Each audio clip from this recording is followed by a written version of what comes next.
So it is super fun teaching elementary schoolers about where states are on a map because they fully believe California and Florida are right next to each other. My name is Jessica Solano, and I went from the classroom to 240 to help teachers just like you pass their certification tests. This video is going to prepare you for the TExES Social Studies 4 through 8 exam. Now, this is the test to take if you want to teach social studies in grades 4 through 8 in Texas. And this video is going to cover three things: what's on the test and how it's organized, the most likely concepts that'll be on the test, and we're going to look at a few practice questions. Now, we've got a few centuries to cover, so let's get to it. Now, the Social Studies 4 through 8 is broken into two big sections called domains. The biggest one is social studies content, which makes up about 71% of the test questions, and social studies foundations, skills, and instruction, which accounts for the remaining 29% of questions. Each of these domains has competencies nestled under them. Domain 1 covers history, geography, economics, government and citizenship, and culture, science, technology, and society. Domain 2 includes foundational concepts and skills, as well as instruction and assessment. Competency 1 covers mainly U.S. and Texas history, with some world history included, but usually in relation to U.S. or Texas history. Now, because this topic is pretty big, you'll really need to make sure that you're studying those history topics really thoroughly. Here are a few of the common topics you're likely to see in history questions. Now, this may seem like a lot of content, but don't worry. Our study guide is ready to help. We've broken down the most commonly covered topics into key nuggets of information. Let's take one common U.S. history topic: causes of the Civil War and lasting effects of Reconstruction. These two topics are thematically and chronologically connected, so studying one will help you answer questions about the other. And they're pretty important parts of U.S. history, so they will definitely be on your exam. I think now might be a good time to share some hot tips that we have for you all about studying history. Here's the first one. When you're studying history, start by getting an overview of the event that you're studying. Just make sure you retain the broad strokes or the big ideas of the event or period. You can do this using the text and video overviews in your 240 study guide. A great way to check your understanding of the event is try to teach an overview to someone else. Take a study break, go buy your friend a coffee, and teach them an overview of the causes and key events of the Civil War. This is going to help you identify any important gaps in your knowledge, and as a bonus, you get to show your friend you're pretty stinking smart. Moving on to number 2, learn about key figures and related vocabulary. Knowing a little bit about each important figure and being familiar with the key vocab can help you identify correct answers and also rule out incorrect ones. You can use our flashcards to help with this. They give you enough information to help you determine which answers are implausible. For example, with this information, you might be able to rule out an option that states that Henry Clay was a U.S. president. If it's not on his card, it's not a key fact about him.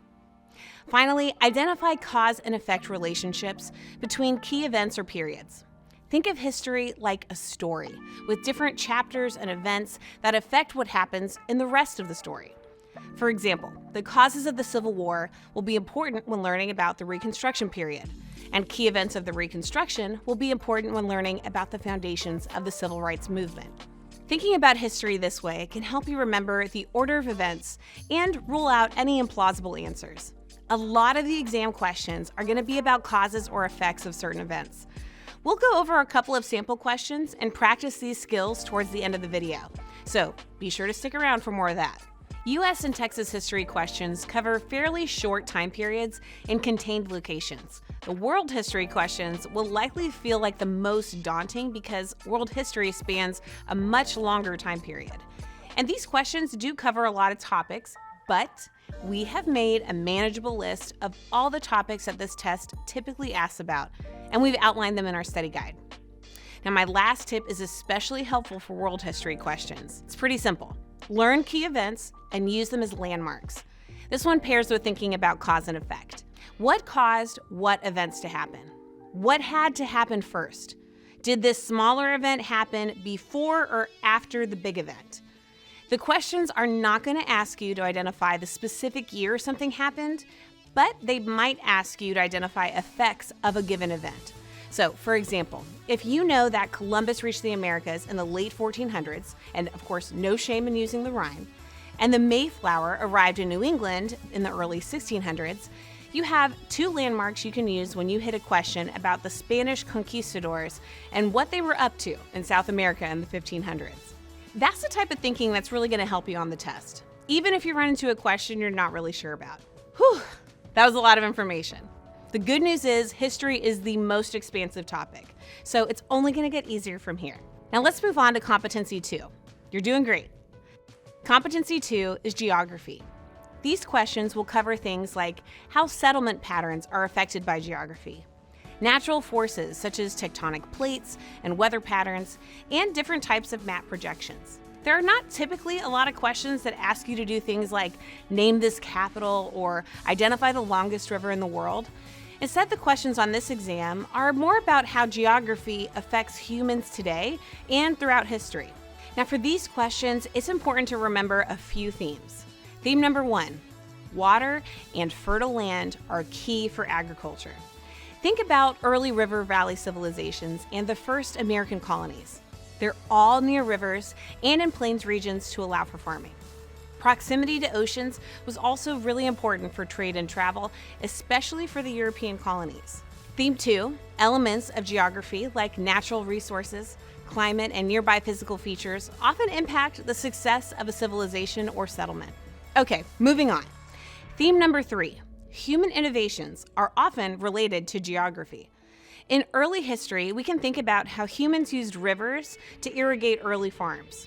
This is an example of humans both using the existing geography and shaping it to serve their own purposes. In later history, we can think about how Texas geography impacted the locations of European settlements and the development of that state. Consider that West Texas was the last region of the state to be developed.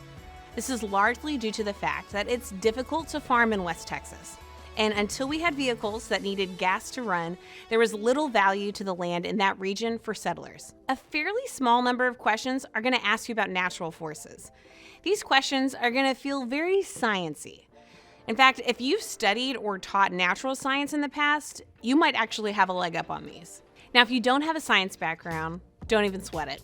Our study materials have easily digestible information on the basics of these topics that's going to help you with those questions. Okay, let's move on to our next competency, which is all about economics. Some of the key topics you'll see in these questions are the basic principles of supply and demand, how a free market or free enterprise economy works, and the business cycle. Now here's my next tip. And this one might look a little similar to the history study tips. But when you're studying economics, first get an overview of the concept that you're working on. Then test your knowledge by explaining it to someone else. If they ask a clarifying question you can't answer, that can help you nail down gaps in your knowledge. Lastly, think of an example, real or hypothetical, that illustrates the concept. For example, if you're trying to understand the business cycle, think about a real-life example like Uber. They have a cool new idea, they get huge, they hire a ton of people. That's the expansion. Then they peak. They saturate the market and have no more room for growth. This sets off a contraction during which they see lower sales and maybe their stocks drop. Then they hit a trough, during which they bottom out and figure out how to expand again. So they develop Uber Eats, and now they have a whole new market of users, which starts the cycle again. Thinking of an illustrative example can help you remember a concept. A lot of the econ questions on this exam will ask you to identify an example of the concept. So having a known model to compare these examples to can help you answer these types of questions. Okay, onward and upward. Let's do number 4. Here we are at competency number 4, government and citizenship. Questions in this competency will cover 4 things. You'll want to know, first, the functions and roles within the 3 branches of government. Also, foundational documents, including principles and functions of the Constitution, the Articles of Confederation, and the Declaration of Independence. You'll also need to know the structures and functions of state and local governments in Texas. And finally, the principles and functions of foundational Texas documents, like the Texas Constitution. This competency covers both federal and Texas government and citizenship topics, but it's one of the more narrow competencies, which makes it one of the easiest to study for. Our study guide has quick and digestible articles and videos, all to help you get across the finish line for those questions. One common tactic on questions in this competency is to ask you to compare and contrast TExES versus federal foundational documents, roles, or government structures. Okay, we're almost done with Domain 1, which, don't forget, is more than 70% of the test, but you're doing great. Competency 5 is kind of a hodgepodge of culture, science, technology, and society. This part of the test is about how cultural elements and scientific innovations impact and shape society. So this one is going to involve some history again. Some of the commonly asked about topics include important inventions, like the cotton gin, and there will always be questions about the cotton gin. Also, changes in transportation and communication, like the Transcontinental Railroad. These questions will likely ask about effects or cultural changes that occurred because of these advancements. So put your cause and effect hat back on from way back in Competency 1 for these questions. A lot of these questions will blend aspects from a few different competencies. For example, a question might ask about the internal combustion engine and how it relates to the Texas economy. That blends knowledge you may have studied for with competencies 1, 3, and 5. By bringing in Texas history, economics, and technology and society. Now, the fact that these are often the most interdisciplinary questions actually makes them some of the easiest to answer, because you're going to be able to pull knowledge from so many different places that it's going to help you rule out the incorrect answers. Whew. Okay, let's take a breather. We've made it through Domain 1 and more than 70% of the exam content. So let's meditate on that. All right, back to center. And let's get to Domain 2. We'll breeze through this and then take it home with some practice questions.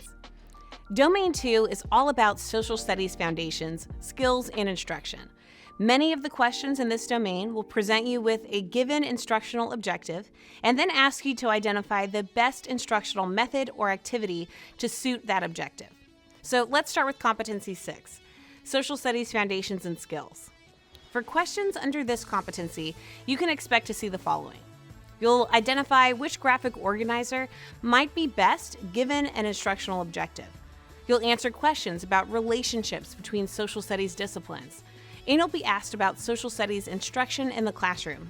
A lot of the questions in this competency will use examples of unit or lesson objectives and then ask you to choose which activity or which instruction method would work best. For these types of questions, you'll want to be familiar with some of the commonly used graphic organizers and other instructional tools, and know when to use them. For example, questions that ask you about activating prior knowledge are often looking for you to identify a KWL chart, like this one, as the best instructional tool to use. Okay, here it is, our very last competency. Competency 7 is all about social studies instruction and assessment. So for these questions, you can expect to be asked about designing assessments that match a stated instructional objective and about best practices for incorporating technology into social studies instruction. Just like with Competency 6, many of these questions will provide you with a scenario or instructional goals and ask you to identify the best assessment method or instructional approach. Some of them will ask you to identify the purpose of a given type of assessment or activity. So, being familiar with a few common options are really going to be helpful. The good news is that if you've already done some teacher training, a lot of these are going to feel like common sense types of answers. My last hot tip is about answering Domain 2 questions. For almost all questions related to teaching or pedagogy, the best thing you can do is to be sure to read the question carefully and make sure that the answer you're selecting targets the stated objectives. A lot of the answers might sound like perfectly fine options or even valuable academic experiences for your students. So it's going to be really important that you ensure that you're selecting the choice that best targets the stated objective or situation. Wow, we made it. That was so much fun. Great job sticking with me. Our last section looks at some questions to help you get an idea of what you might see on the exam and how you can use what I just told you when it comes time to actually answering those exam questions. Now that we've gone over some of the big concepts, let's look at some practice questions to show you how those might appear on the exam. Remember my history study tips? Let's take a look at a history question and try to put them to some good use. Here's our first practice question. Which of the following is true of the Maya civilization? Now, because this is an open-ended question, let's go through each answer choice and use our history hot tips to rule out incorrect answers. Was the Maya civilization in a period of expansion when the Spanish invaded? Well, we can use a historical landmark to remember that the Spanish arrived in South and Central America in the late early 1500s. So, was the Maya civilization expanding during that time? When you use our instructional content on the Maya, Inca, and Aztec civilizations, you'd get a table to provide you with key details about each civilization, including the dates for the height of each civilization. So you might remember that the dates for the Maya civilization are much earlier than those of the Inca or Aztec empires, which we know were expanding when the Spanish arrived. And I also remember that it was the Inca who controlled the western coast of South America. So that one does not describe the Maya. They were in Central America. So if the Maya were in the height of their power long before the Inca or Aztecs reached their peaks, then we can rule out A. It was not in a period of expansion in the 1500s. Based on what we just thought about, B is definitely plausible, but just to be safe, let's look at the other choices. Did the Maya aggressively conquer other civilizations? Well, I've heard of the Inca Empire and the Aztec Empire, but not the Maya Empire. The Maya are called the Maya civilization because they did not conquer other regions or hold a lot of territory. So C is incorrect. Okay, so B is correct. The Mayan Golden Age occurred centuries before the Spanish arrived. Whew, that's it for history. Now let's move on to geography. And here's one of those questions that mixes geography and human settlement. Which region of Texas is home to the least amount of agriculture? Mountains and basins, central plains, high plains, or Gulf coastal plains? So for this one, let's think back to our geography themes about human settlement and agriculture. We know that early economies thrived on agriculture. So wherever there was the most farming, there were also the most people. We also know that farming requires water, fertile soil, and a flat area. So let's think about what we know about Texas geography.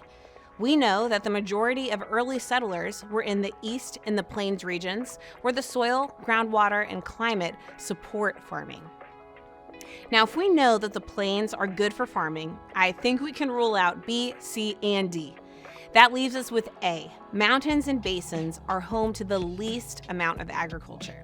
For questions like these, remember to read the question carefully to make sure you catch keywords like least or except. Otherwise, you might answer the question backwards and choose the wrong answer. Okay, that one was pretty painless. So let's try an economics question. Which of the following is most likely to lead to government intervention in a market economy? Scarcity, specialization, division of labor, or a monopoly? D is the best answer. Monopolies, which is when one company controls the price, production, and supply of a good, tend to be inefficient and negatively impact social welfare. In a market economy, governments often work to prevent monopolies from forming. The government is unlikely to intervene in any of the other choices. All right, let's pass go and collect $200 and then head over to government and citizenship competencies next. Remember how I said that this test likes to make you compare and contrast federal and state government structures? Well, this is one of those. So let's try it. While the structure of the Texas government is similarly designed to the federal government, its executive branch is much weaker than the federal executive branch. Which of the following is an example of a way in which the power of the governor is more limited in Texas? Okay, this is a tricky one because you need to know things about the federal and state government structures and the separation of powers. Choice C implies that, unlike the U.S. president, who appoints many other members of the executive branch, the Texas governor does not do that.